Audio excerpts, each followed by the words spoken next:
Apple's first event for 2023 is happening sooner than you think.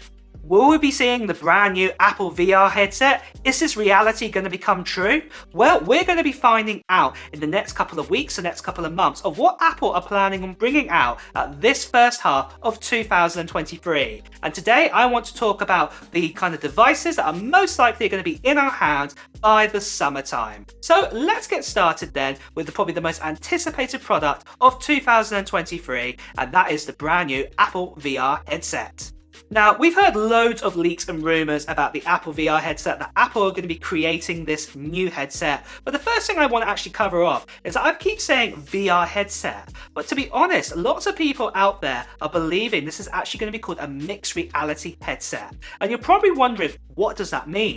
A mixed reality headset is basically crossing over AR and VR technology together. So you've heard of VR and you've probably heard of AR, because for example, AR technology, augmented reality, we have that right now on our iPhones, for example. And this is the ability to sort of watch things on the screen of your phone and basically using the cameras to sort of display stuff over the top of things. And also virtual reality, we all know about this too. This is where you actually go into a brand new world. Basically, you can't see anything of your current world, you put into a complete fantasy world, a reality world, and also this is really cool. And a lot of gamers out there and a lot of people who do a lot of designs and things really love both of these technologies both together. So Apple are looking like they're going to be mixing both of these into one headset, what is really cool.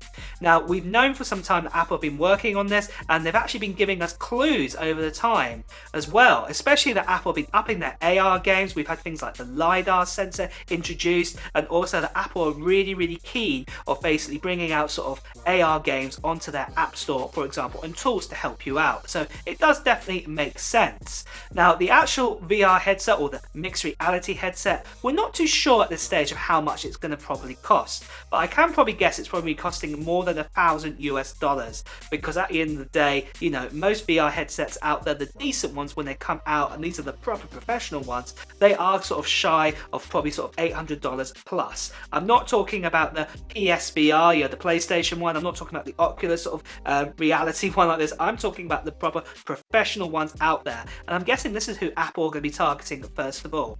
Maybe in the future we might also get a different type of reality headset that might be a bit more cheaper, but I don't think that's going to be coming right now.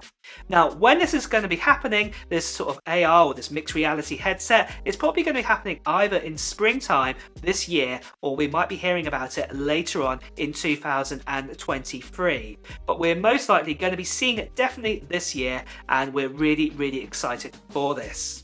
Something else to be excited about is also brand new MacBooks are on their way. Now, we've heard lots of leaks and rumours hearing that brand new MacBooks, I'm talking about the 14-inch and the 16-inch MacBook Pros, were going to be coming at the end of 2022, but they never came. So instead, it's most likely they're going to be happening in springtime, around the sort of March or April time, because this is basically when they are going to be 18 months old. You've got to remember that the M1 chipset, say the MacBook Pro and the MacBook Air, it was 18 months later in WWDC 2022 when these got upgraded with the M2 chipsets. So that was an 18-month timeline because they came out in the fall of 2020. So again, same thing with the 14 and 16-inch MacBook Pros to get the M2 Pro and the M2 Max. It's most likely going to happen at the spring event because we got these basically at the event in the end of 2021. So again, it's really exciting to see this. But the actual MacBook Pros are probably not going to look any different. The design is probably going to stay, but the main thing what's going to be different is actually just the chipset inside these MacBook Pros. So instead of the M1 Pro, you'll have the M2 Pro. Instead of the M1 Max, you have the M2 Max. And we're most likely going to be getting a few more cores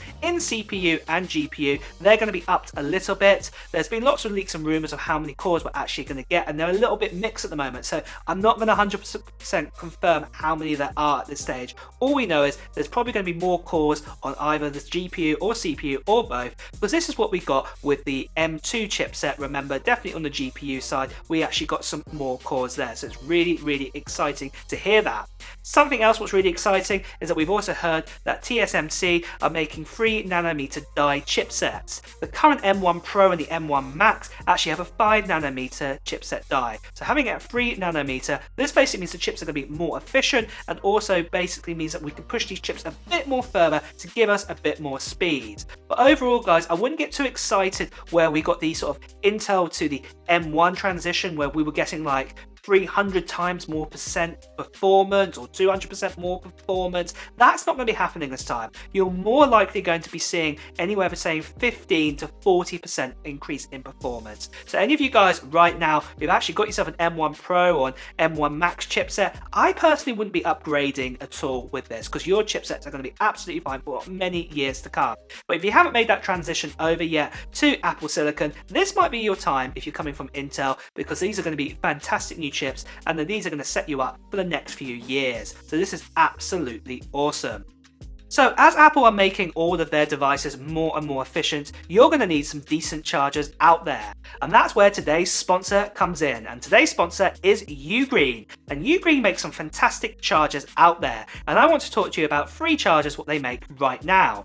One of them is the Nexo Mini, what you've got here, the mini charger. And basically with this one, it's a 30-watt charger with a USB-C port on this. And basically if you have an iPhone right now, you can charge up to 20 watts, and lots of other devices like Android phones actually go up to 30 watts and beyond that, and it will definitely work with this charger that you have right here. And not only this, if the iPhone 15 does up its game and we actually get say 30-watt charging, this charger will be fully ready for this. This is the UK version, which sort of snaps down as you can see right here, but there are other versions like the US version and the European version, for example, what you can get your hands on. But if this charger isn't good enough for you, you can always step it up a gear to the 100 fast charger, the GAN charger that we have right here. This 100-watt charger, as you can see, has got more ports on it, and you've actually got 3 USB ports, and this one can charge at 100 watts, and also has got a GAN sort of chipset inside it to distribute power equally amongst this charger, which is really, really cool. So basically what I'm talking about here, if you were to plug in 2 USB-C sort of charging items, and they both charge at say 80 watts up to a maximum, what will happen is that 50 watts of the 100 watts will be sent to 2 different ports here and sent out, distributed equally, and it depends also how hungry your device is, but it's really, really cool that you can get this, and this is the 100 watts. But if 100 watts isn't powerful enough for you, you can also step it up again to 200 watts. This 200-watt charger is something that can sit on your desk and can charge all of your devices. Again, it's absolutely incredible. And again, you've got lots of USB-C ports. You've actually got 4 here, and you've got two USB-A ports. And there's also a GAN chip, again, inside this to distribute all of that power amongst all your different devices. So say, for example, if you've got yourself a 16-inch MacBook Pro, you've also got an iPad and an iPhone, you should be able to charge no problems on this, because the iPhone, for example, takes 20 watts, and let's say an iPad takes 30 watts, that's 50 watts. And let's say, for example, you've also got your MacBook Pro, which charges at 120 watts. You can see you've still got some spare wattage left over, but all to be distributed out quite equally, and that is really, really cool. And if you want to check out any of these chargers I've shown you today, and also many more, do check out my description below in my video for more information about these Ugreen chargers. And with that out of the way, guys, let's now talk about the Mac Mini. Now, the Mac Mini with an M2 chipset is way overdue. As I mentioned earlier, the first set of M1 chipsets devices we got was back in 2020, and it was the fall of that year. A lot of us were hoping we were actually going to see an M2 Mac Mini at WWDC when we saw the MacBook Pro and the MacBook Air announced, but it never came to be. And then we were also hoping it was going to get announced at the end of 2022, but nope, we didn't see it there.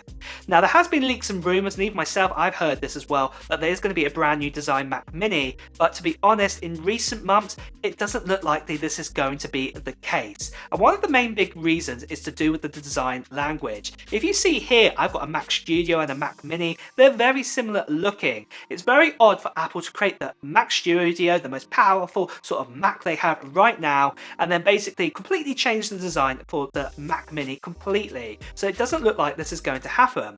But one thing that could change, for example, with the Mac Mini is that we might have like a glass top or a glass bottom, for example, or something else is that the ports on the back might be rearranged a bit differently as some of the renders that you are seeing right here.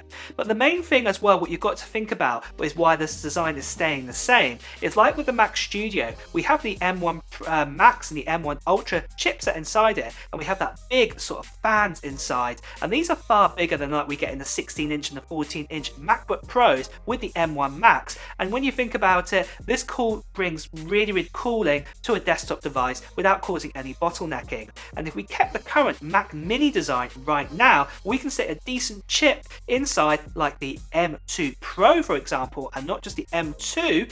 And basically, with the fan inside this, we could actually keep the device really cool. So personally, in my opinion, I think Apple are going to be keeping the design the same, mainly because of like the M2 Pro chipset, what could be coming inside the Mac Mini, because this would make sense, because right now we do not have a desktop device with an M1 Pro, not alone an M2 Pro out there, and this might be the way forward. So we might have the Mac Mini with the M2 chipset and the M2 Pro, and then the studio device, so you have the Max and also the Ultra chip inside, and this would make a lot of sense. Expect also that this device, especially with the M2 chipset, the Mac Mini, to be the cheapest Apple Silicon device you can buy out there right now.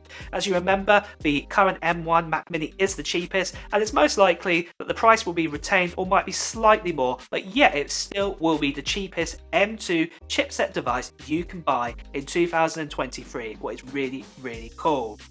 And really guys, that is everything we're expecting to see in the first half of 2023. Are you excited for these new devices? Which one is your favourite? I would love to know.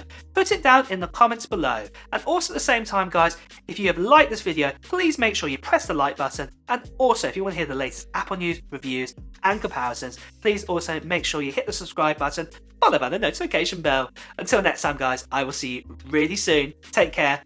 Bye bye.